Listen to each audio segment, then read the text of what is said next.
So, did you succeed? Let's now build this together.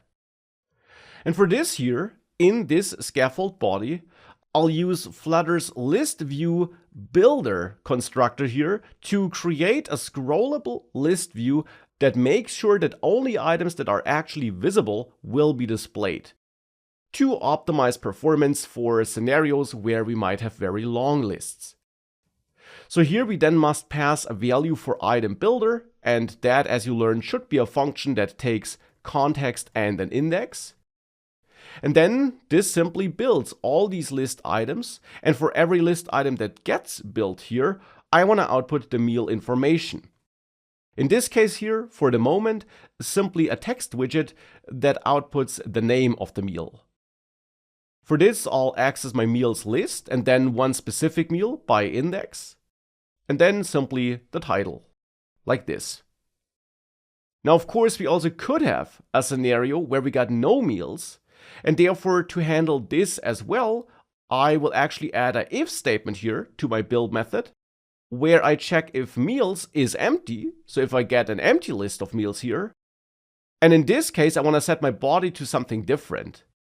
Therefore, I'll add a new variable of type widget, which defines my content or body, however you want to name it. I'll go for content. And here I'll set this to this list view here, like this. But if my meals are empty, I'll instead set content equal to the center widget, where I then output a child. And here my child will be a column, where I set the main axis size to min, so that this column really is centered and is not unconstrained vertically. And the children of the column here are two text widgets in the end. The first text widget simply says, uh-oh, nothing here. And then I have a sized box for spacing with a height of 16. And these two widgets here can be turned into constant objects. And then I want to have another text widget where I could say, try selecting a different category.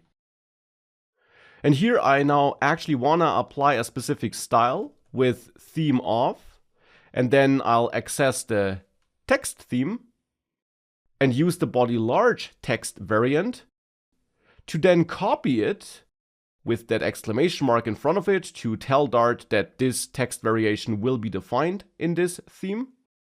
So to copy it with a different color, that's the goal here in the end.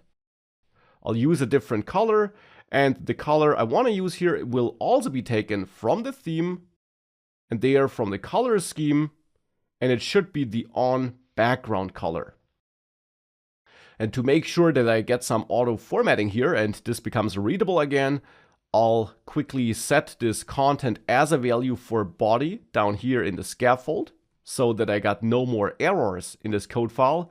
And now after formatting the code, this is in the end how my content looks like if my meals are empty.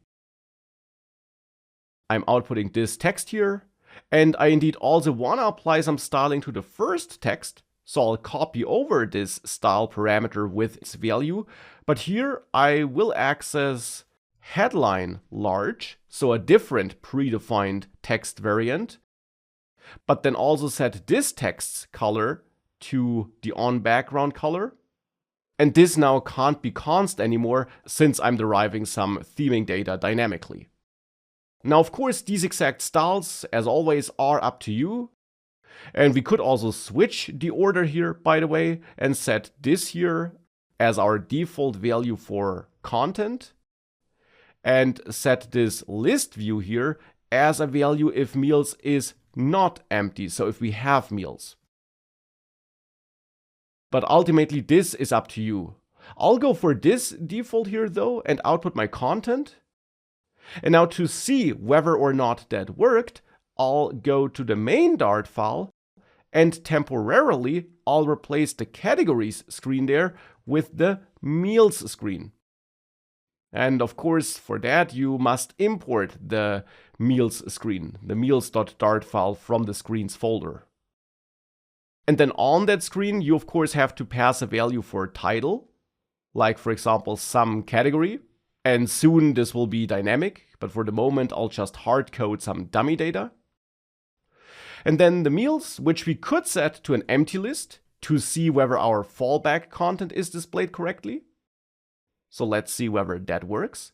If I restart this, looks good.